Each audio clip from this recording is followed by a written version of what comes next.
በ2014 ብራዚል የዓለም እግር ኳስ ዋንጫ ደቡብ አፍሪካ ላይ በ2010 የአፍሪካን የዓለምን ቀልብ ገዝተው ጉዟቸው በሉዊስ ሱዋሬስ ተንኮል በሳሞአ ጂያን ፔናልቲ መሳት የተደናቀፈው የጋና ጥቋቁር ከዋክብት በብራዚል ከነቁጭታቸው አፍሪካን ሊወክሉ ተገኝተዋል። በአውሮፓ የሚጫወቱ ኮከቦች የሞሉት የጋና ብሔራዊ ቡድን ተስፋ ተደርጓል። ግን በዚያ ቡድን ለተጫዋቾች ቃል የተገባ ግን ያልተፈጸመ ማበረታቻ ጉርሻ ቅሬታ ፈጥሯል። ክፍያው ዘግይቶ የዓለም ዋንጫው ግን ደረሰ። የእግር ኳስ መሪዎች ጥያቄውን በንግግር እንኳን ሳይቋጩት እንደሸሹት ቡድኑን ወደ ብራዚል ሸኙት። ግድ የለም ከዓለም ዋንጫው በኋላ ጨምር አድርገን እንከፍላለን የሚለው ተደጋጋሚ መሸንጊያ የጋና ተጫዋቾችን ርድብ እናደረጋቸው። እናም የጋና ብሔራዊ ቡድን አመጹን በጸጥታ ጀመረ። ልምምድ ሜዳ መሄድ የሚባል ነገር አስቀሩ። ጋዜጠኞች የቡድኑ ልምምድ ሊያዩ ሲሄዱ ባዶ ስታዲየም ብቻ ይመለከታሉ። የፊፋ ኃላፊዎች መጥተው ሲታዘቡ የማይመጡ ተጫዋቾቻቸውን የሚጠብቁ አሰልጣኞች ብቻ ይመለከታሉ። ጉዳዩ ወደ ሚዲያ ወጣም። እንዴ በዓለም ዋንጫ ላይ እንዲህ አይነት ቀልድ የሚሰማው ከአፍሪካ ብቻ ነው ብሎ ሌላው ዓለም እንደ ልማዱ ተሳለቀ።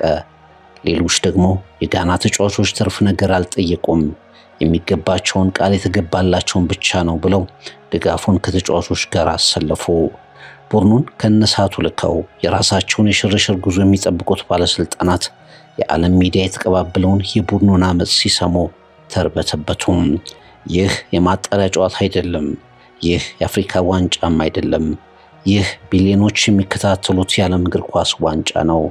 የጋና ፖለቲከኞች በቁጣ ጦፉ፣ የቡድኑ ስፖንሰሮች አኮረፉ።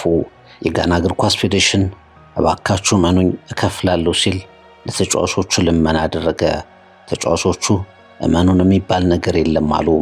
የሚይዝ የሚጨብጠው የጠፋው ፌዴሬሽኑ በቻርተር አውሮፕላን $3 ሚሊዮን በካሽ ጭኖ ወደ ብራዚል መሄድ ብቻ ግዴታው ሆነ። በባንክ ዝውውር አይደለም፣ በቀጣይ ቀናት እናመጣለን አይሰራም፣ ገንዘቡን በካሽ ብቻ አሉ ተጫዋቾች።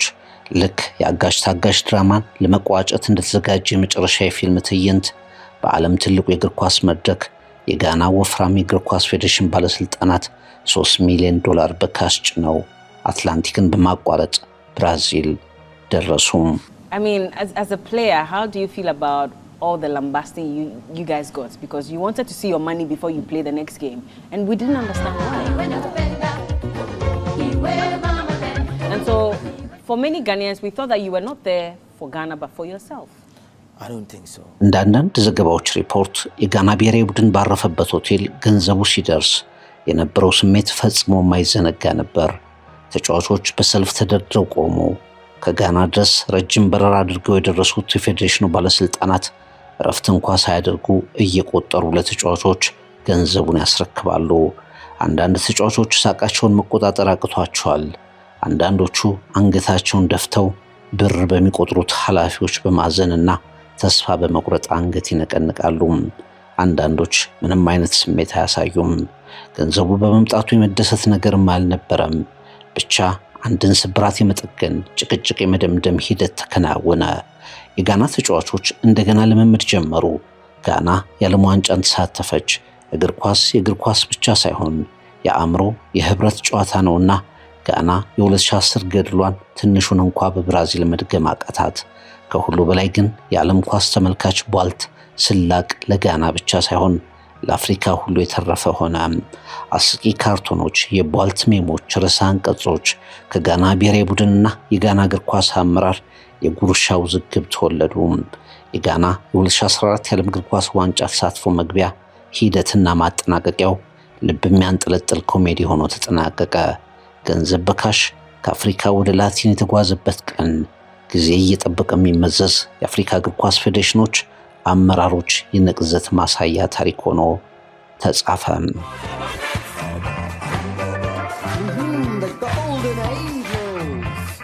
የአፍሪካ እግር ኳስ ሁልጊዜም ሁለት ተጋጣሚዎች አሉት። አንደኛው ሱፍ ለባሽ የአህጉሪቱና የየሀገራቱ አስተዳደር ነው።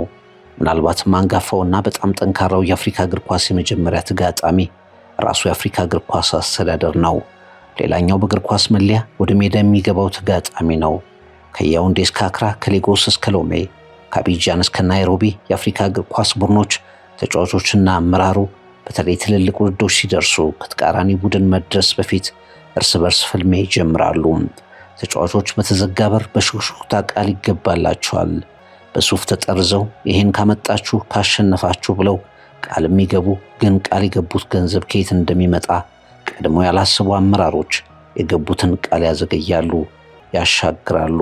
ተጫዋቾችም ይሰበሰባሉ፣ ሆቴል ቆልፈው ይቀመጣሉ፣ አውሮፕላን ላይ አንሳፈርም ይላሉ። ለጨዋታ ጥቂት ሰዓታት እየቀሩ ዓለም በሚከታተለው ታላቅ ውድድር ላይ ብራችን በሻንጣ በካሽ ካልመጣ አንጫወትም ይላሉ። የአፍሪካ እግር ኳስ ከፍ ሲል እንዝላል እግር ኳስ መሪዎች፣ ዝቅ ሲል ከሀገር ክብር የሚሰጠን ቦነስ ይበልጣል የሚሉ የሚመስሉ ስግብግብ ተጫዋቾች መሳቂያ ይሆናል። ይህ አዙሪት ደግሞ ደጋግሞ ይመጣል። ትሪቡን በአፍሪካ እግር ኳስ ደጋግሞ የተከሰተውን የጉርሻ አመጽ ወደ ኋላ ዝርዝር አድርጎ ይመለከተዋል። ኮይኑ ብሩ ከሌለ ጨዋታው የለም። የአፍሪካ እግር ኳስ አዙሪት። I don't think that we said that if you don't get the money we will not go and play or something like that. Are you sure? Because that was the rumor that was circulating at that time. That's what I'm saying. Everybody have his own opinion. So if that money hadn't come, you guys would have still played? Of course.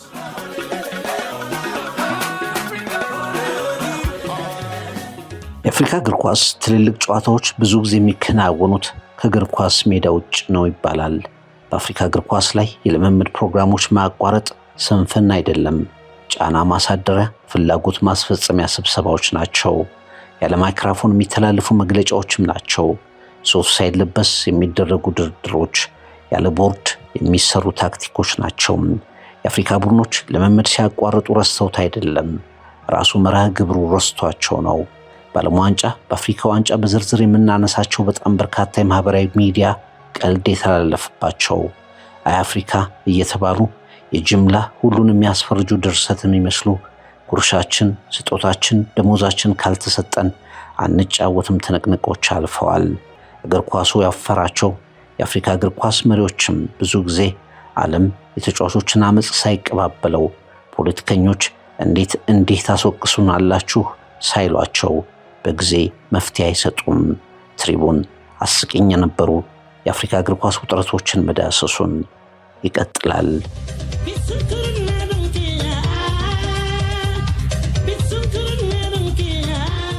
ከ1990 እስከ 2014 ድረስ በየጊዜው ውድድር በመጣ ቁጥር ተደብቆ ሳይሆን ጮክ ብሎ ካልተከፈለን አንጫወትም የሚለው አፍሪካዊ ብሔራዊ ቡድን የማይበገሩት አንበሶች የካሜሮን ብሔራዊ ቡድን ነው። ዓለም የሮጀር ሚላን ከጎል በኋላ ትዝታ የሆነች የሞኮሳ ዳንስ ከማየቱ በፊት ዓለም የማይበገሩት አንበሶች የካሜሮን ብሔራዊ ቡድን መጠሪያ ስም መሆኑን፣ ቡድኑም ታሪካዊ ሆኖ የተጻፈ የጀግኖች ስብስብ መሆኑን በትዝታ ከማስቀረቱ በፊት የካሜሮን ስም ወደ እግር ኳሱ ቤተሰብ ቀድሞ የደረሰው ገንዘቡ የታል ካልከፈላችሁን አንጫወትም በሚለው ውዝግብም ነው። ጣሊያን የዓለም እግር ኳስ ዋንጫ 1990 እንደ አውሮፓውያን አቆጣጠር አንድ አፍሪካዊ ቡድን የነ ማራዶናን አርጀንቲናን አንበረከከ። 38 ዓመት ያለፈው ሮጀር ሚላ የተሰኘ ዳንሰኛ መነጋገሪያ ሆነ። ሩብ ፍጻሜ ካሜሮን። በዚያው አቅጣጫ ክፍያ ዘገየ። የተገባው ቃል ግልጽ አልሆነም። ንግግሮች፣ ስብሰባዎች ውጥረት የተሞላባቸው ሆኑ። ተጫዋቾች ካሜሮን በተደነቀችበት ብሔራዊ ቡድኗን በላከችበት የዓለም ዋንጫ ውስጥ ሆነው ትልቁን ሻምፒዮና እንደሚያቋርጡ ዛቱ። ከጥንት እስካሁን ያኔም አሁንም የካሜሮን ፕሬዝዳንት ፖል ቢያ ወደ ጉዳዩ ቀጥታ ገቡ። ከሀገሪቱ ፕሬዝዳንት ጽሕፈት ቤት ገንዘብ ወጪ እንዲሆን ታዘዘ፣ ተከፈላቸው። ከዛ ጊዜ ጀምሮ ግን የካሜሮን ብሔራዊ ቡድን ተጫዋቾች አንድ ትምህርት ከ1990 የዓለም ዋንጫ ስብስብ እየተማሩ መሰለ። ገንዘባችንን ካላመጣችሁ አንጫወትም፣ ቻፓው ከሌለ ጨዋታው የለም ማለት ጀመሩ። ደጋገሙት።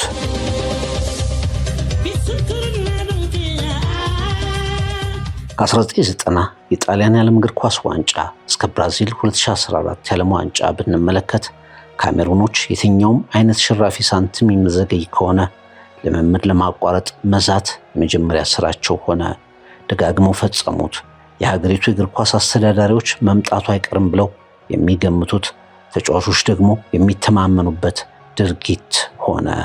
ሕግና ስርዓትን የከፈለኝ አልከፍልህም ውዝግብ በካሜሩን ደጋግሞ ተካም። አንዱና ዋናው ማሳያ ብራዚል የዓለም እግር ኳስ ዋንጫ። የካሜሩን ተጫዋቾች ወደ ብራዚል ከማቅናታቸው በፊት በአውሮፕላን ጣቢያው ተሰባሰቡ። አሁን ክፍያችንን ቃል የተገባልንን ክፈሉን፣ አለዚያ ወደ ብራዚል አናቅናም አሉ። ንግግር፣ ድርድር የለም።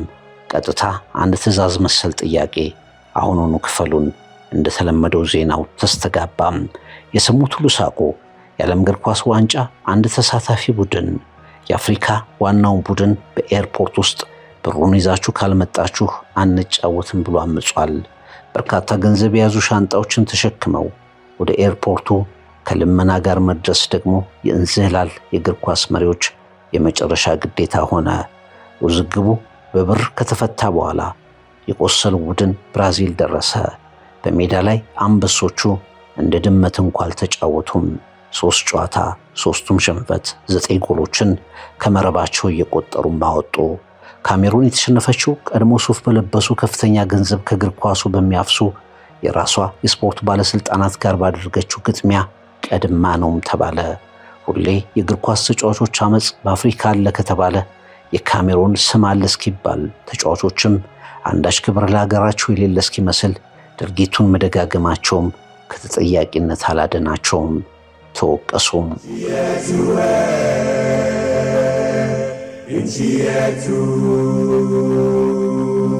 እኛ ፕሮፌሽናሎች ነን፣ ባሮች አይደለንም።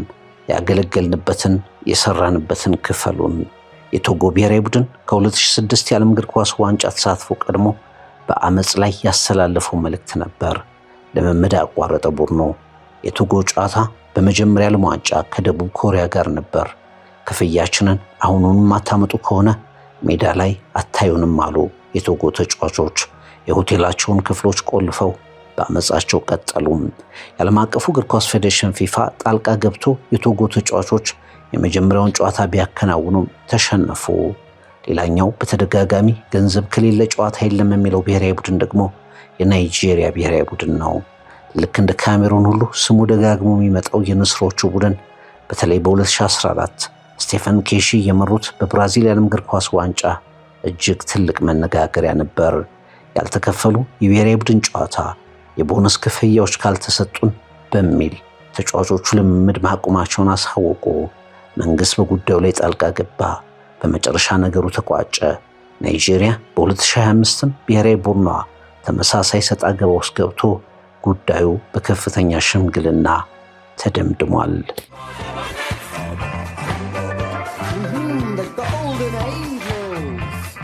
በ2006 የዓለም እግር ኳስ ዋንጫ ሌላኛው የአፍሪካ ተወካይ ቡድን ኮት ዲቯር እንደዚሁ ብሔራዊ ቡድኗ በአመፅ ታመሰ። ያኔ የቡድኑ ኮከብ ዲዲየር ዶግባ ቡድኑን አረጋግቶ ፌዴሬሽኑን አነጋግሮ ጉዳዩን እንደ ዲፕሎማት ደመደመ። ኮት ዲቯር ስሟ በክፉ አብስቶ ሳይነሳም ቀረ። በ2021 የዚምባብዌ ብሔራዊ ቡድን ተጫዋቾች ለአፍሪካ ዋንጫ ማጣሪያ ጨዋታ የበረራ ቀን አንሄድም አሉ። ክፍያችን እሴት አለ ብለው አመጹ። ልምምድ አቋረጡ። የጉዞ ሁኔታ ተስተጓጎለ። በሂደት የተወሰነ ክፍያ ተፈጸመ። ሜዳ ላይም ግን አሳፋሪ ውጤት ተከተላቸው። በ2010 የዓለም እግር ኳስ ዋንጫ ወቅት የአልጄሪያ ብሔራዊ ቡድን፣ በ2019 የኬንያ ብሔራዊ ቡድን፣ ማሊ በርካታ ስማቸውን ያልጠቀስናቸው እንዲህ አይነት አጋጣሚዎች የአፍሪካን እግር ኳስና አህጉሪቱን ዝቅ አድርገው የሚያስገምቱ ድርጊቶች መንስኤ ሆነው አልፈዋል። ደካማ ፌዴሬሽኖች፣ ዝርክርክ የስፖርቱ መሪዎች፣ የፈረሱ ቃሎች፣ እምነት ማጉደሎችና ራስ ወዳድ ተጫዋቾች እስካሉ ድረስ ይህ ድርጊት የሚቆምም አይመስልም።